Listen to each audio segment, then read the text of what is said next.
Soulwind TV presents.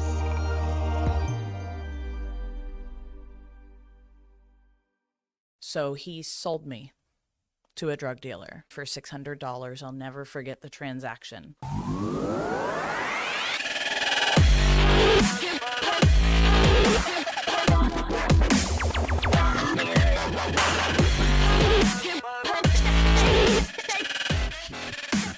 Hello, everybody, and welcome to another show of our podcast, Bullseye Nuclear, Unapologetic Truth.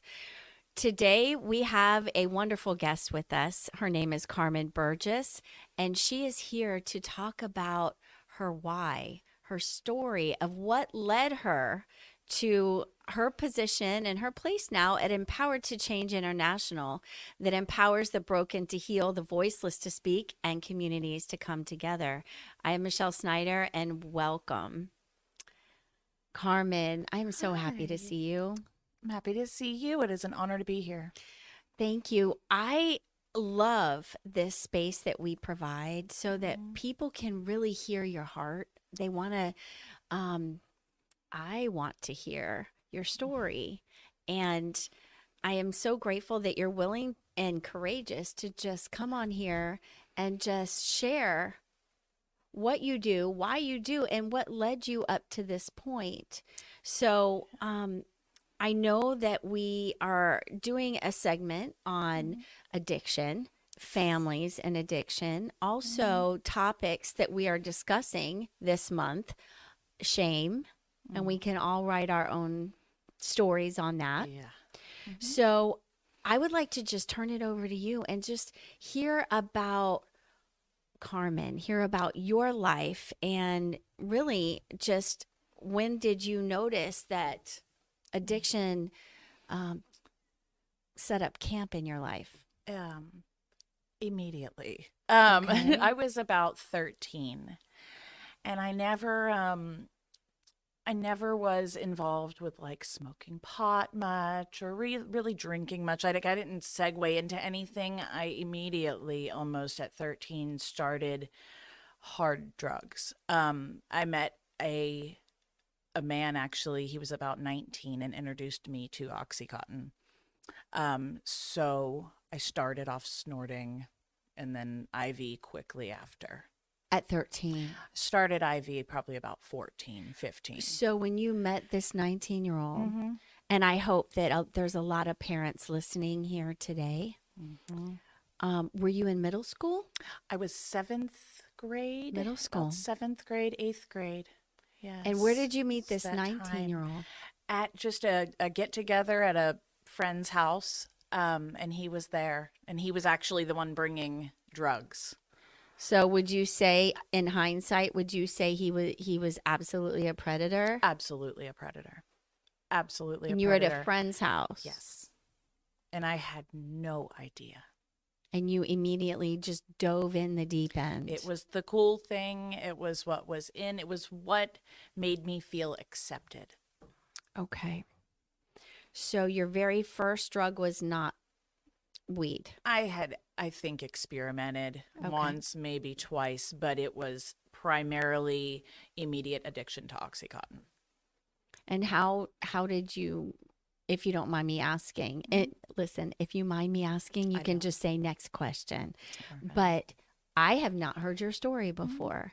So as a 13-year-old in 7th grade, and I remember being in 7th grade, and I didn't know who I was, and peer pressure and, just a lot of stuff to work through. Yep. So I, at 13, he was the one providing me drugs at that point. Once I became 14, I got a job right away because I knew that I had to feed that addiction. So was this a boyfriend now? Yes. And He became a boyfriend. Yeah. did he live on his own? I mean, 19 years old? He lived in a house with roommates, Okay. friends. It was like a drug kind of crash pad type of deal. Okay. Yeah. So we partied there, started working at 14 to fuel my rapidly growing addiction. Did he ever turn that on you and say, listen, I've supplied you with all of these drugs Yes. and now it's your turn to pay up? Well, and that's when, I started having sex with him, feeling like I owed him. Okay. I owed him. Yeah. So that's what started that. So before we go on, I would like to know, is there anything that you would like to share with the parents? Anything to look for? Right. Like, okay, parents of middle school Yes. kids, and can I say parents that would automatically go, well, that's not my child. That's not my child, because I did some things in middle school where my mom and dad never had a clue. Yeah. Yeah. Would never until I told them like later in life. Yeah. And I'll briefly about my mom. She worked very hard. Single mother, worked extremely hard. She did the best she could in raising my sister and I. But with addiction comes being very, very manipulative and sneaky. So I was good really young at hiding and lying and all of the things that come with substance abuse. So would you have parents that are listening? What would you tell them about their middle schooler and to look at or to follow up and not just believe everything that they say? Yeah. In they're not always spending the night at so-and-so's house or. Yeah. Relationships with the parents of their friends is important. Okay. You know, my daughter has friends and my daughter's that age now. So I'm like hyper aware. Sure. Engaging with her friends' parents, searching her phone, knowing what's going on her phone, social media, all the things, you know. Yes. So I don't want to go on a rabbit trail, but you just pressed in on something because there are young people, kids that say that's their business. Their phone is their business. No. What do you say to that? They don't pay that bill. They are not of age to make adult decisions. They are not adults. They are children. And they don't know what to look for. They don't know who the predators even are. Right. Yeah. They're unaware. You know, just like I was completely unaware of what they're getting into, what they're walking into. Okay. So what would you say to those parents that say, well, I trust my child and I'm not going to violate their privacy. They're my friend. What would you? They're your child first. They're your child first, and you're the parent. It's your responsibility to be their parent. That's good because that protects them. It's for their protection, for their safety, for their well-being. Okay, thank you for that. Moving on to this boyfriend, how many years? Not years. Not a lot of years, because it was super toxic, very unhealthy. He was sleeping with other women, other girls, other girls around my age, you know, and I was finding out this, but I was also a party girl too. So it was just very unhealthy, very it wasn't a actual stable relationship. Okay. But there were a lot of those unstable relationships with men. And by now you're snorting or you're snorting. I'm shooting up. Okay. By 14. About 14. What is about when alcohol? It started. I would drink. I was a social drinker, but I was also a blackout drinker. Okay. So I would drink and I would black out. I didn't like that feeling of waking up in the morning and not knowing what happened to me. You know, so it wasn't often, but it did happen. Okay. So what happened then? I mean, did you graduate high school? I dropped out of high school about 5 months before my graduation. My addiction was completely all-consuming. Okay. And I turned 18 and I made the decision, the adult-wise decision, to drop out because I felt like I didn't need that. I'll just get my GED instead. Okay. So that's what I did. I got my GED. I don't even know how I passed. I was so intoxicated taking my GED, but I did. Okay. So tell me what happened after this, because I know that, I mean, did you ever run away from home? Did you move out? Did you just decide to stay? No. What does that look like? My mother became very aware of my drug use, and I was asked to leave the home because it was completely out of control. Okay. Shooting up, she was finding track marks on my arms. I was always wrecking my car. I was far gone. So I left my home. She asked me to leave the home, but she probably would have let me stay. But at that point, I was like, fine, I'll go, you know, because I kind of knew better. And listen, I have no, there's no judgment here. This Right. is judgment-free zone. But as a parent, I can certainly relate and agree that you can't have that Yeah. type of behavior. Well, there was no trust. Right. I had lost all trust with my family. So drug use escalated. I also started getting involved in cocaine and smoking crack. Okay. So I had been in and out of detoxes. I like a revolving door. They kind of knew when I walked in, oh, it's Carmen. You know, they kind of first name basis. Carmen's back. Okay. Wonder how long she'll stay this time. And during one of my stays in detox, it was usually like 5 days I would make it. And I met a man who was a much older man. He was about 53 and I was 21. All right. So 30 years older than you. Mm-hmm. He was a retired surgeon and had a lot of money. He also had a crack addiction. Okay. So I left with him.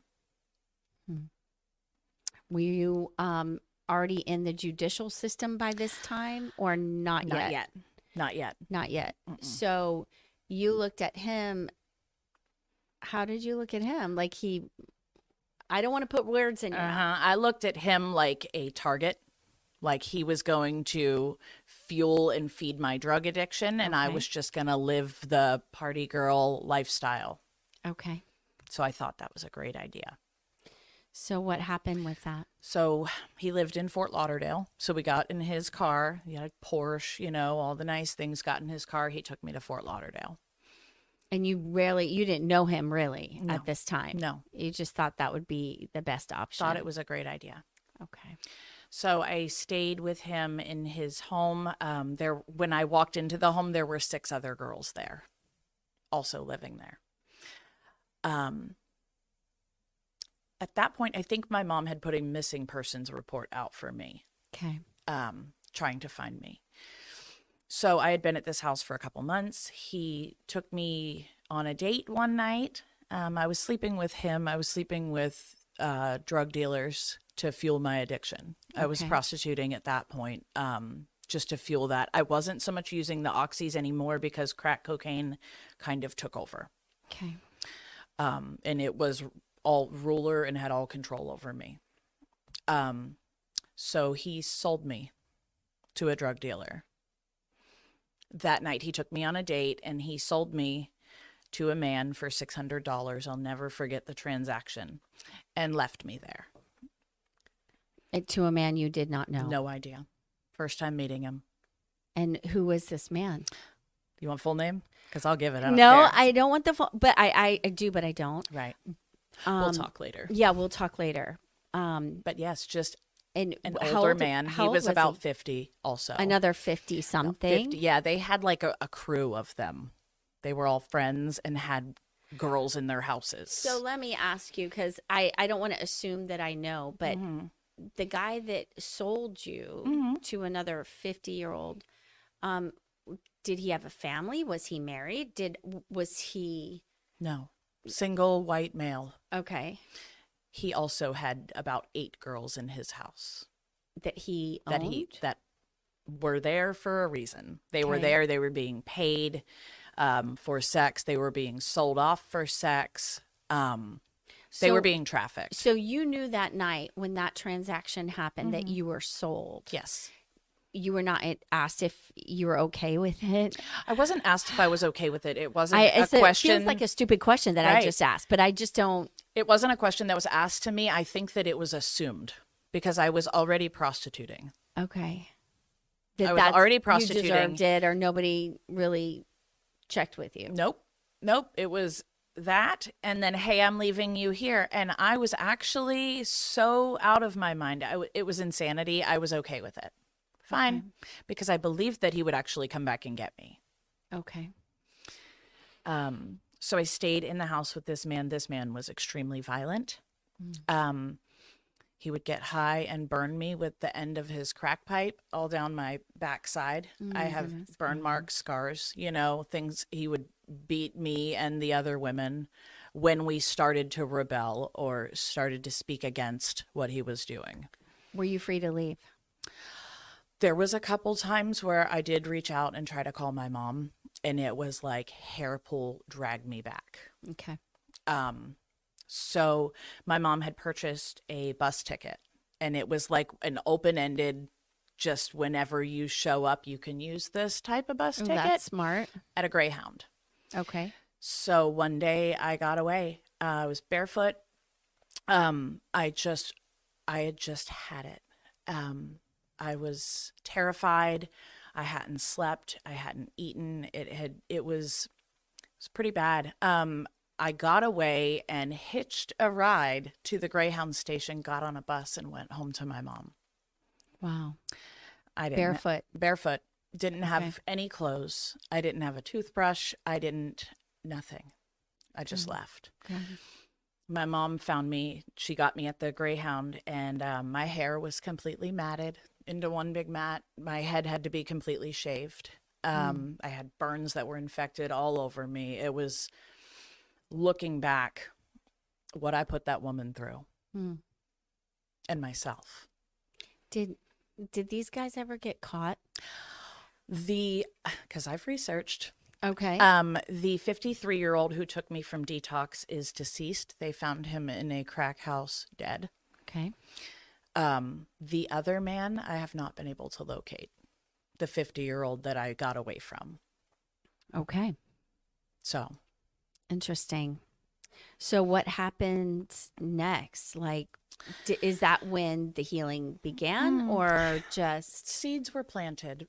Because while I was in Fort Lauderdale with these men, I had caught a possession of cocaine and possession of paraphernalia charge. Was that your first charge? Yes. Okay. It's not on my record because when I got away and got to my mother's house, I was offered a year of drug court in Flagler County where I lived.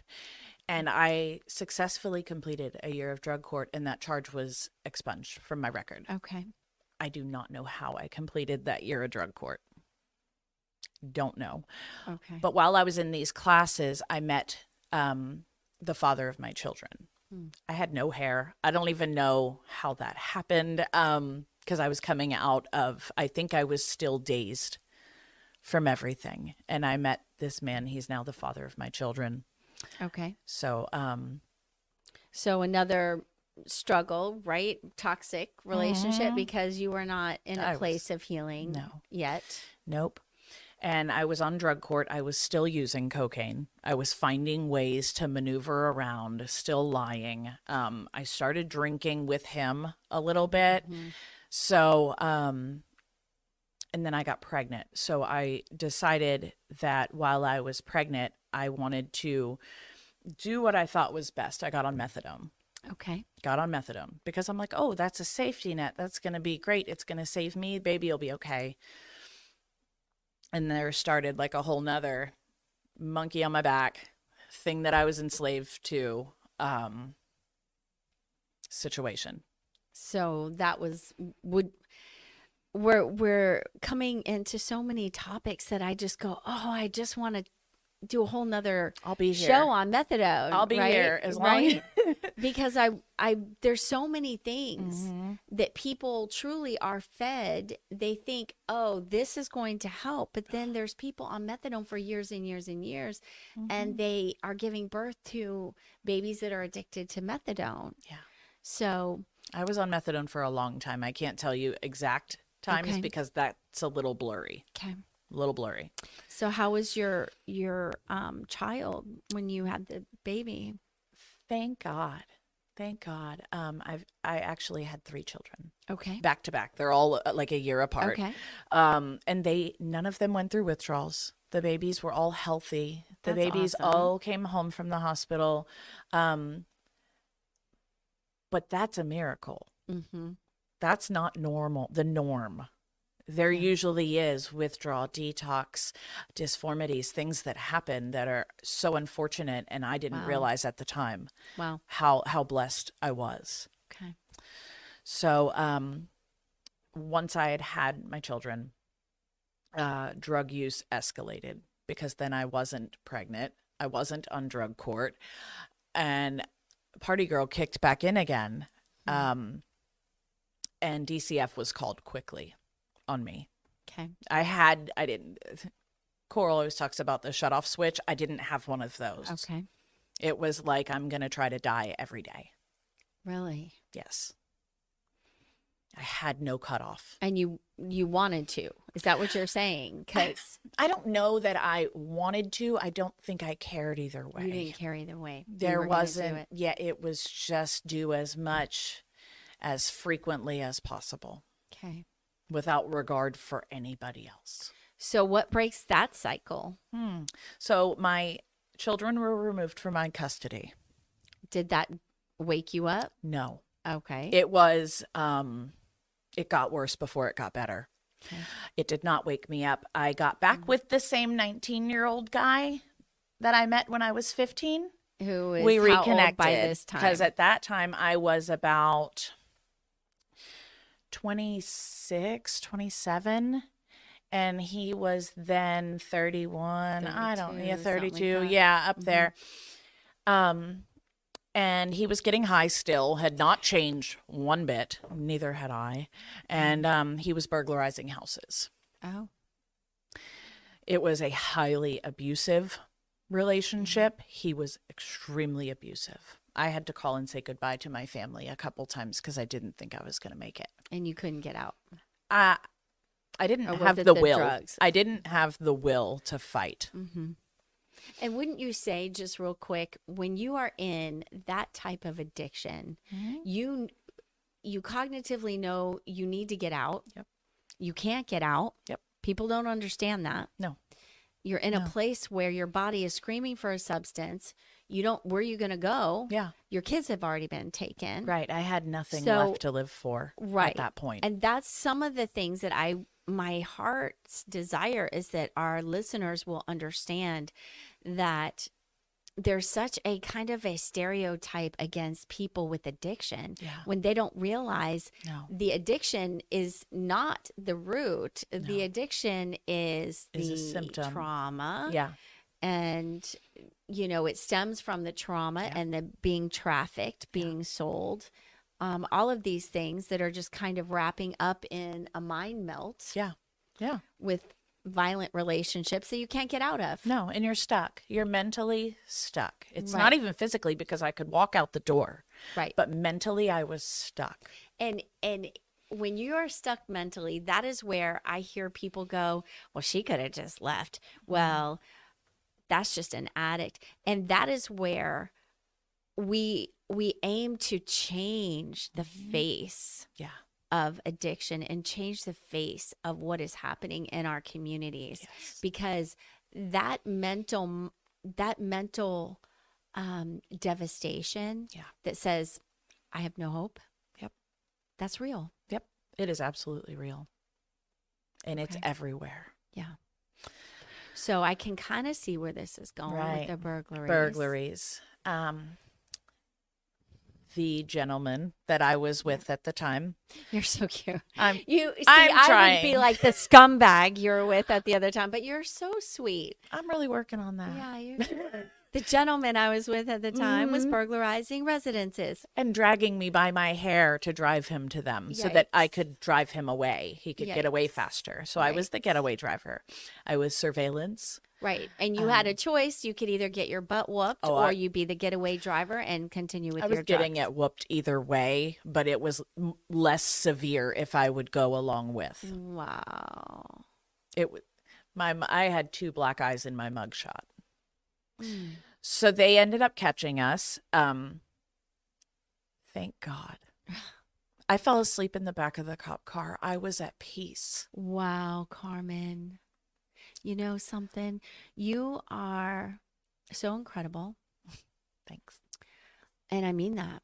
And I also, in the line of work that we do, Hmm. and in the fight against human trafficking, Yeah.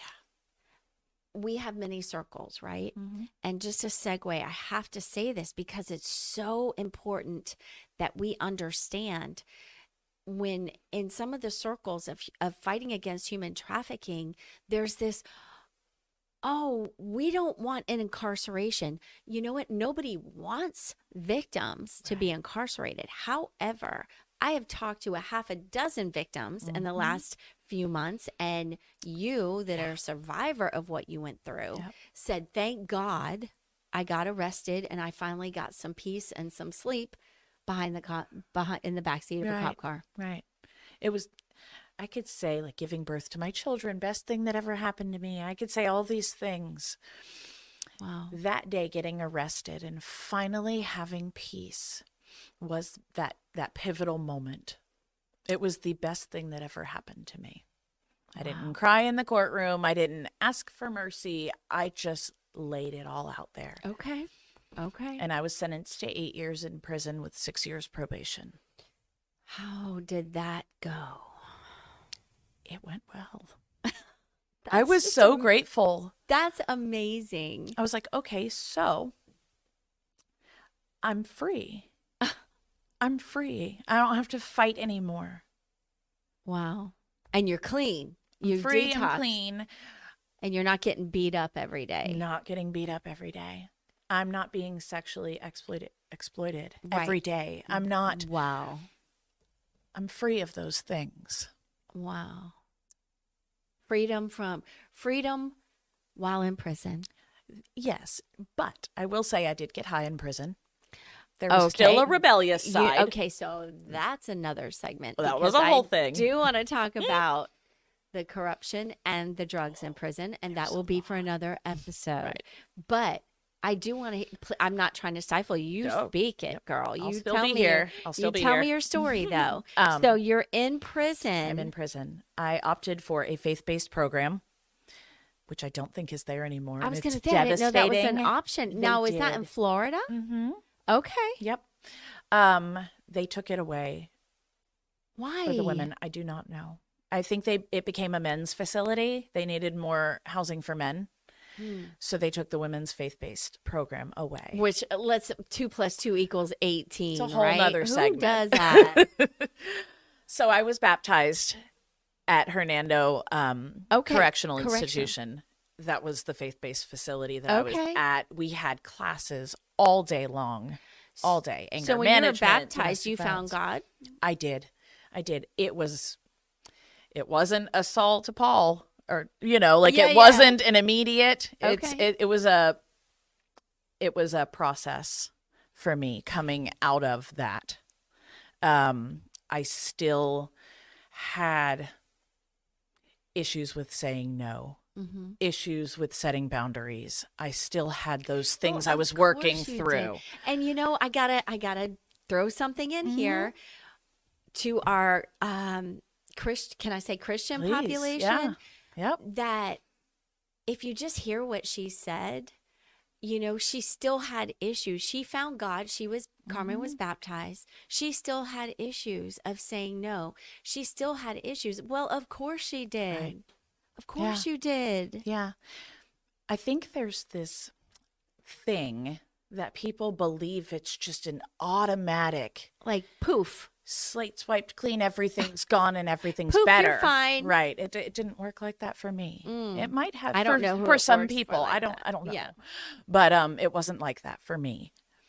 But it was a big old change, huge change. That's really awesome. So I had all these plans in prison to go move in with a friend in Orlando, and I was going to do all these things when I got out of prison. When you got out. I woke up one night and something told me to message your sister. She's on staff at a faith-based recovery program. Wow. And something shifted inside of me, and I knew that was where I needed to go. I needed to be surrounded by believers. I needed to be surrounded by people that loved me rather than being out free in the world with no guardrails. No, I like that. I needed those guardrails, and something woke me up and told me that. Yeah. and I listened. Yeah. So I got out of prison. Okay. Got out of prison. The time actually flew by. It did not. I did 7 years on the 8-year sentence, And that flew by. I think you're the only one that I've ever heard say because that. I kind of submitted and surrendered to that. So there was peace. Wow. I had a peace. It's kind of unexplainable. Well, and for me, that's the evidence of God changing your life, because only God can do something like that. Right. You know, only God can give people that hope, that peace in the middle of, you know, the circumstances, Right. whether it's prison, actual prison, or people's own prisons that they have created Right. for themselves. Yep. Yeah, I feel like I was actually in prison long before I was incarcerated. you No, I know. So, I know that kind of prison. I've never been to actual prison, but I But- know that kind of prison. Yes. Yeah. Yep. So I did have one relapse after Okay. I got out. Fentanyl had become a thing. Yeah. It wasn't before I went in, so I really had no idea. Okay. I'd heard the name. I had never done it, didn't know what it was all about. There was a friend. Right. I use Love that term. those friends. I use that very loosely. Yeah. That I knew from prison that was like, hey, come hang out with me. It's good to see. We can see each other on the outside. Wow. And something in me, I went and I shot up fentanyl. Just One out time. of the blue. One time. Did that drop you? It dropped me. 'Cause It dropped people me. are dying. There were people walking over my body when I finally came to in this terrible motel room. I called my sister. I called one woman who I trusted that had been there with me since I got out. And they came and got me. And I have not used since. So when you say you dropped, did you dropped? So when you came to, Mhm, I was and on you the were floor. very lucky that you did not die, because no Right. one was helping you. No. They So- were walking over me like it was completely normal. So you called and they came and Called. got you, and They you came. never touched it again. Never. It's been 3 years. That's awesome. It's been 3 years. I have no desire. I'm actually, I'm angry with it now, if Yeah. we can be honest, Yeah. Yeah. because it is horrific and it's killing people. It And it is. almost killed me. Yes. And you know something, but you bring so many good points here in the way of you can be fully interacting with God, with realizing that He is currently changing your life, Right. and still have this something in the back of your head, Right. or you didn't wake up that morning and say, I think I'll relapse and almost die on fentanyl. Yeah. So it's like, didn't see that coming. Nope. Right? I was scheduled to work my job that day. Okay. And just instead of going on the bus to work, I went on the bus to this hotel room. And I don't even know what happened, but the enemy is very cunning. Yeah, you're speaking And spiritual enemy. That's what Yeah, happened. Yeah. Okay. Yes, I am. Yeah. And that's exactly what happened. And it just happened like that. Just By the like way, I'm that. grateful for that too. The fentanyl Yes. overdose, we'll call it. Okay. I'm grateful for that. It opened my eyes to a world that I was not familiar with.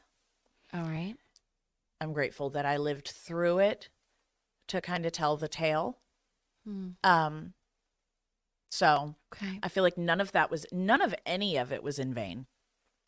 Because I would agree that God just uses everything, good, bad, ugly, Yeah.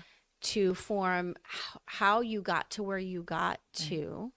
It's so bad English. How you got here. Right. So I have relationships with my children now. I am married 2 years to a wonderful man. Wonderful relationships with my family.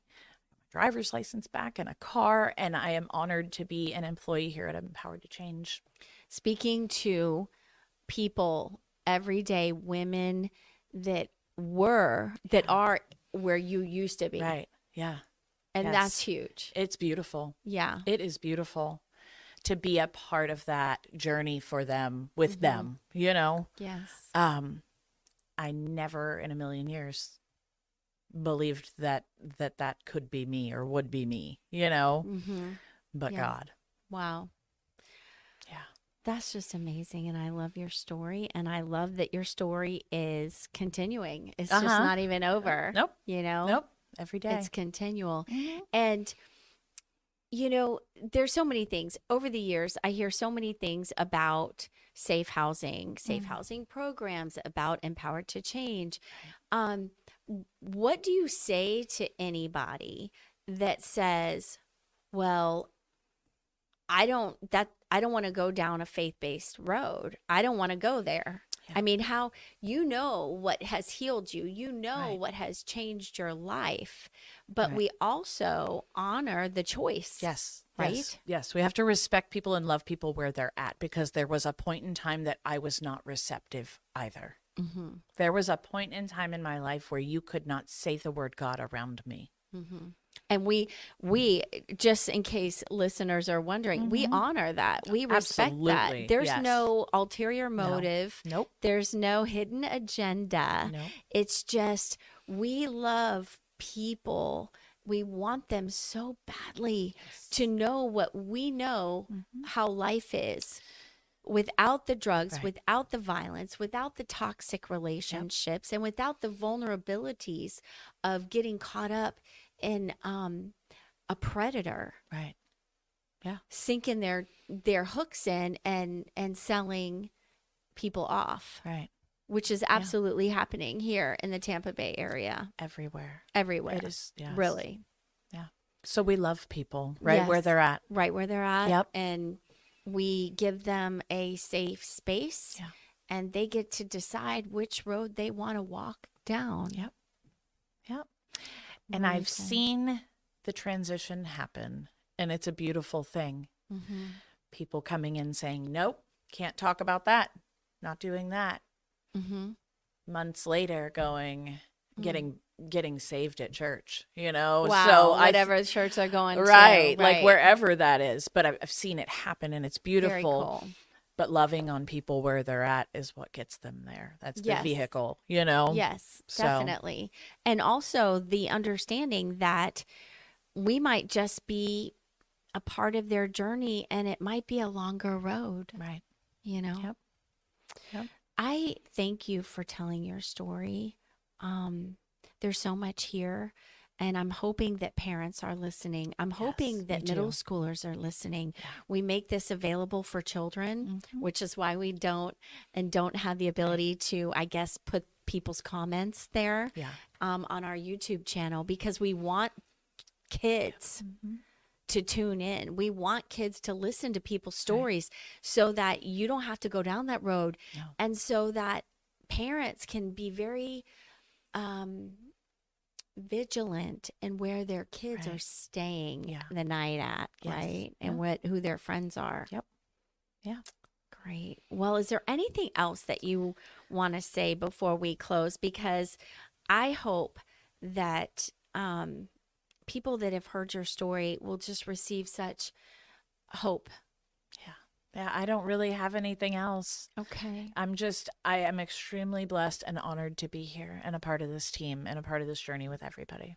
Thank you. I really am. I am honored and blessed, and thank you so much. Of course. Until next time, guys, take care.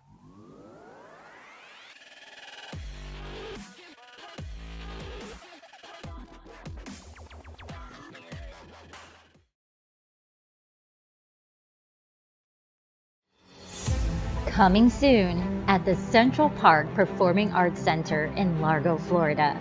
The first annual Soulwin Women's Conference. Hear 20 plus inspiring speakers that will transform you, shift you into your divine path.